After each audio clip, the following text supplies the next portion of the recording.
Los Angeles itself, 325 square kilometers of Mojave Desert paradise. My family followed this enthralling lullaby and moved to this mystical metropolis, hoping to start a new life. Nothing could have prepared me for what was in store. A complete lack of civilization. Fasten your seatbelts. It's going to be a bumpy night. This was not a city. This was a ghost town. The dream to turn this place into a desert oasis, fit for the stars of Hollywood, had failed completely. The only remnants of that dream were empty, unsold plots of land amidst a vast landscape complete with glacial weather, dust storms, tumbleweeds, and lots of nothing.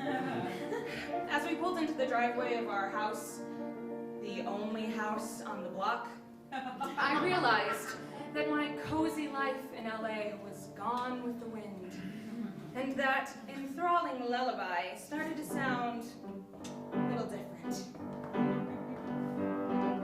Blue heaven and you and I and sand kissing a moonlit sky, the desert breeze whispering a lullaby, only stars above you to sing I love you.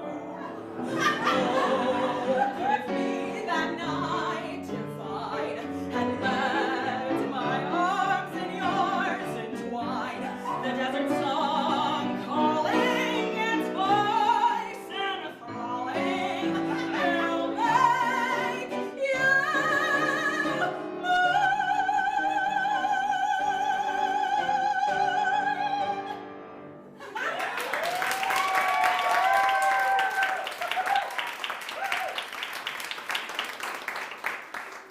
Believe me, this desert wasteland was not my family's first choice. But life is like a box of chocolates. You never know what you're gonna get. And through a series of unfortunate events, my family was forced to this wasteland. As we settled in as best we could, which proved to be difficult because besides there being no houses, no stores, and no people, there was also no radio, no TV, and no internet. Without any connection to the outside world, I felt trapped in a glass case of emotion. And while my siblings all transferred to different schools, I completed my last semester of my senior year of high school as a homeschooler. So I was in a constant state of loneliness and boredom. But I got up one day, I went to the window, and I stuck my head out, and I yelled, "I'm bored as hell, and I'm not gonna take this anymore."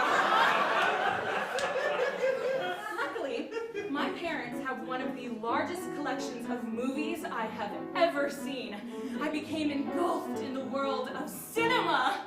Cowboys, heroes, cops and robbers, glamour and strife, bigger than life, sitting in the darkness.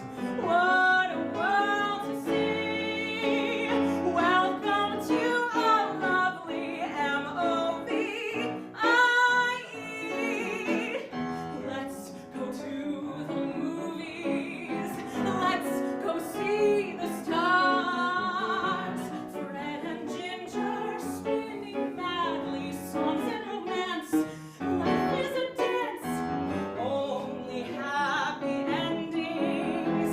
That's my recipe. Let's go to a movie, darling, you and me.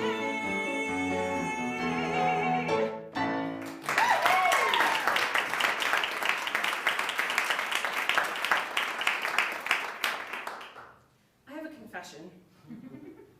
I'm an addict.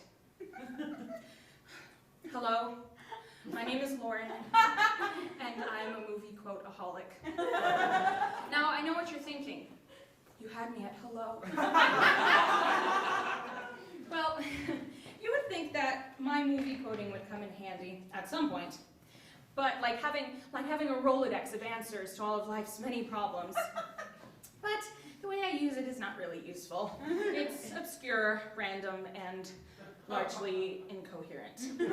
For example, my biggest insult is, I called Slurpy Heaven, heard you at attitude, said you weren't Slurpy material. Or, when I'm embarrassed, I'll respond with, of course I am all right, I'm examining the wax. Or, when I'm upset, I'll yell, get that corn out of my face! Or when I meet a celebrity, you are my biggest fan. Or, for no reason at all, anytime the number 25 comes up in conversation, I'll interrupt with, 25? Can Aunt March spare this? If you recognize any of those quotes, I think a few of you did, then we are definitely kindred spirits. But normally the reaction is just awkward silence. But nonetheless, that has never deterred me. And surprisingly, the more I quoted movies, the more I realized how my dad's brain worked. Let me explain. There is no time. Let me sum up. You see, my dad says the most bizarre things, like when you say thank you to him, he'll respond with, thank you. Or at dinner, he will start every prayer with, well, Lord, here we are again. Or he'll just yell down the hallway, more beans! I always thought these idiosyncrasies derived from the randomness of my dad's brain. But, as it turns out, the more I watched movies, the more I realized they were movie quotes. I'm the daughter of a movie quoter. It's hereditary. My dad and I can quote whole movie scenes back and forth with each other. It's how we communicate. And although it may seem like gibberish to most, underneath the seemingly silly conversations, I always knew what my dad was really saying. I'll be loving you always, with a love that's true, always. When the things you've planned need a helping hand, I will understand.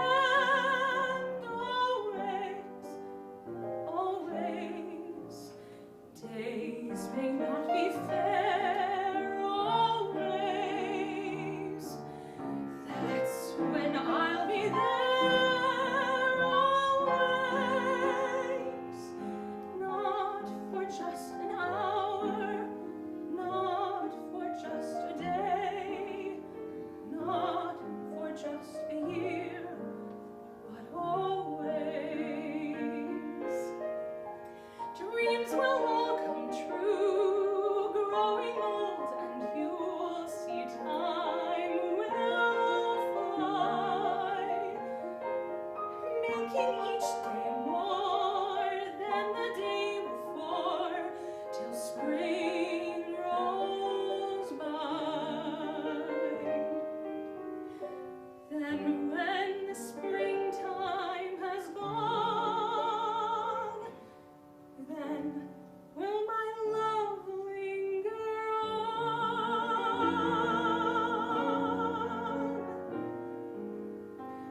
I'll be loving you always,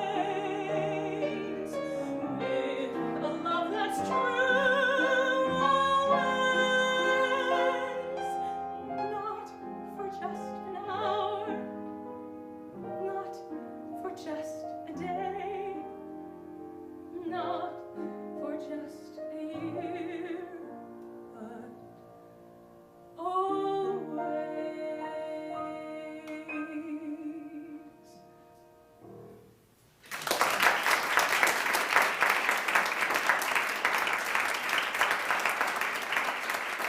That Irving Berlin song is not only one of my dad's favorites, but it's also in the film The Pride of the Yankees. But few know that it was actually intended for the Marx Brothers film, The Coconuts. But it was cut after Groucho suggested changing the lyric to something more believable, like, I'll be loving you Thursday. That biting wit and silliness of the Marx Brothers made their films my absolute favorite to watch. Groucho, Chico, and Harpo, and to a slightly lesser degree Zeppo, are the reason why I know that 2 honks means 2 hard-boiled eggs. I learned how to hunt an elephant in my pajamas. How he got in my pajamas, I'll never know. And I know that Tootsie Frutti ice cream is the best flavor. I also know everyone says I love you. The great, the big mosquito when he stings you. The rooster when he hollers cock-a-doodle-doodle-doo says I love you.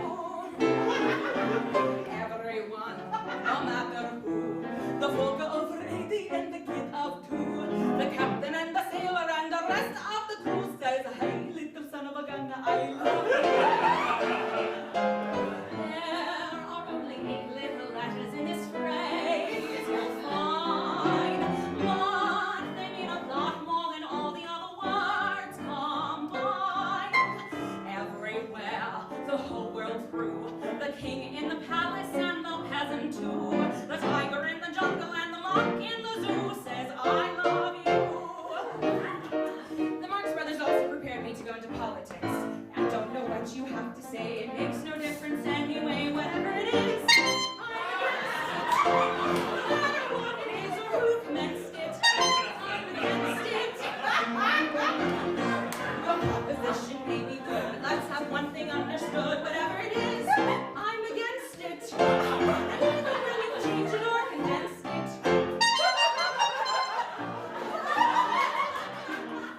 It was the Marx Brothers who taught me what it means to be a lady. Lydia, oh Lydia, say have you met Lydia? Lydia the tattooed lady. She has eyes that men adore so, and a torso even more so. Lydia, that encyclopedia. Lydia the queen of tattoo. On her back is the Battle of Waterloo. Beside it the wreck of the Hesperus too. And probably above waves the red, white, and blue. You can learn a lot from Lydia. La la la, la la la, la la la, la la la. Can't see Buffalo Bill with his lasso. Just a little classic by Mendel Picasso. Here's Captain Spaulding exploring the Amazon. Here's the dive bomber with her pajamas on. La la la, la la la, la la la, oh Lydia, that encyclopedia. Lydia the queen of tattoo. For 2 bits she will do a massacre in jazz with a view of Niagara that nobody has. And on a clear day, you can see Alcatraz. You can learn a lot from Lydia. I said Lydia. I said Lydia. I said Lydia. I said Lydia. Olay!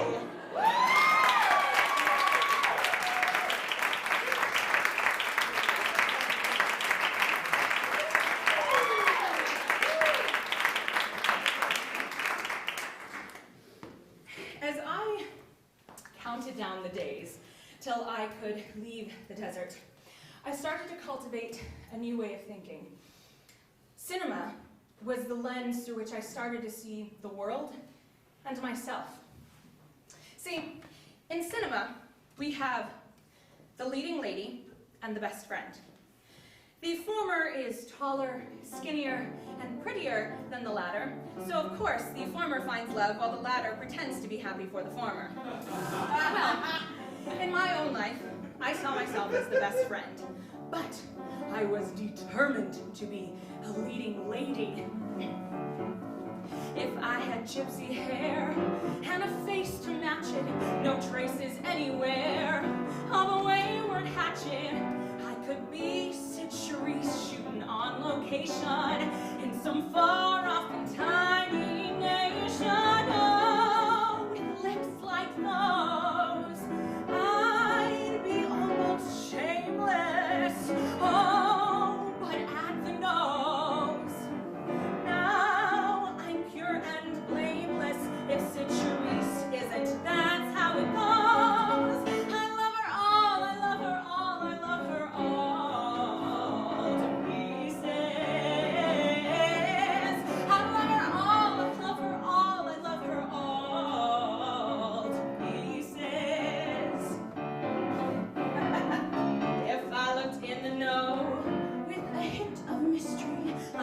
Brigitte Bardot, with a darker history. If I threw you a glance and I let it linger, it could wrap you around my finger. One of Bardot's. Why should she be stingy? Oh, throwing her toes. Mine are just too dingy. I'd even give her my desert for those. I love her all, I love her all, I love her all to pieces. I love her all, I love her all, I love her all to pieces. I could be a leading lady, present tense and background shady. Give me just a minute though to ransack my portfolio, borrow Elkie Summers' hair with Judy Garland's pretty chin, but Grace Kelly's little nose with Rita Hayworth's skin, Ava Gardner for the eyebrows, Bergman cheekbones under gypsy eyes. I could shine like a moonbeam on the silk of a ball gown. I could be someone lovely, turning heads on her first night in town, in town. All I need is someone to wonder, who is she? To ask how to meet me, to love me all to pieces.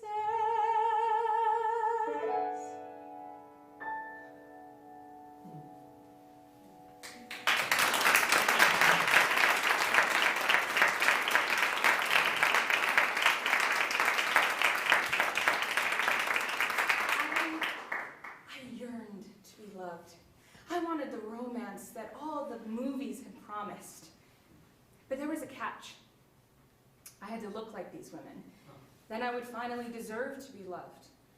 So I calculated all the parts about myself that I could change so I could be loved for those things, rather than despite them. But first, I had to leave the desert. And I did. I moved away to college, and I immersed myself in my transformation.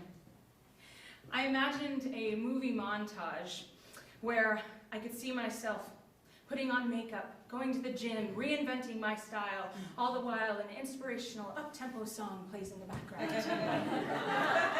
And at the end of it, I would emerge a new woman, ready to be loved. But cold, hard reality came crashing down on me when I realized all too well that life is not like the movies. Wipe off all that stupid lipstick. Return the earrings to their case. Makeup won't make any difference. It's still the same old face.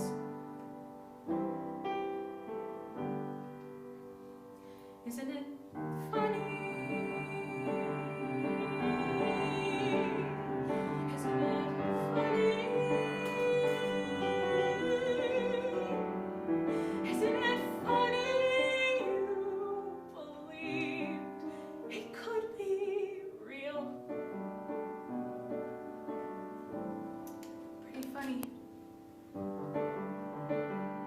Isn't it funny?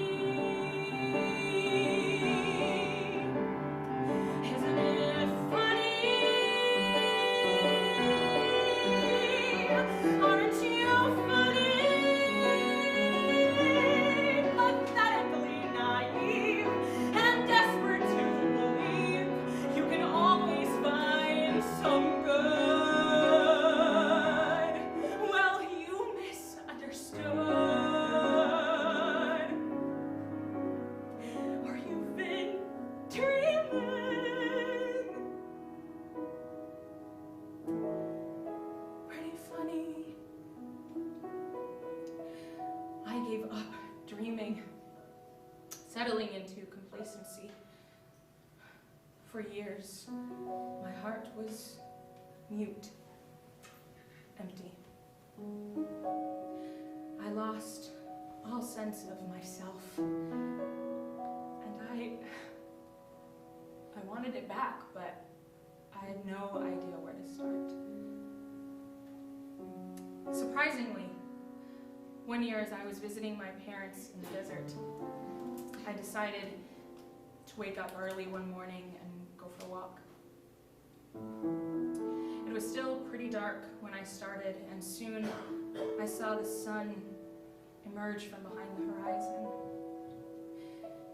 And in the distance ahead of me, I could see where the shadow was slowly disappearing into sunlight.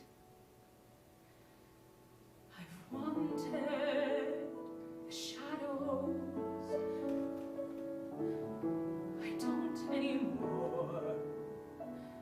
No matter what happens, I can't anymore. I've run from the sunlight, afraid it saw too much. The moon had the one light I bathed in, I walked in, I held in my feelings and closed every door. No matter what happens, I can't anymore. There's someone who must hear the words I've never spoken. Tonight, if you were here, my silence would be broken. I need him to touch me, to know the love that's in my heart, the same heart that tells me to see myself, to free myself, to be myself at last. For too many mornings, the curtains were drawn. It's time they were opened to welcome the dawn. A voice deep inside is getting stronger. I can't keep it quiet any longer. No matter what happens, it can't be the same anymore.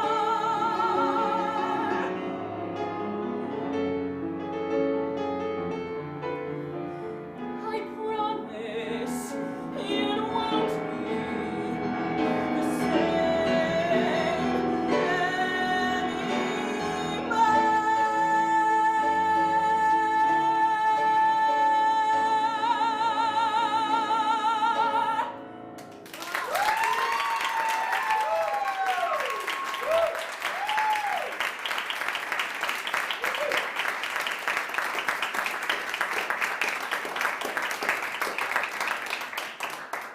For better or for worse, my cinematic experience shaped much of who I am and helped me to appreciate the splendor of a moment. You know, there is nothing that rivals a desert sunrise. As the rays of the sun glisten up over the horizon, it seems as though there is nothing between you and the sun. It's magically tangible.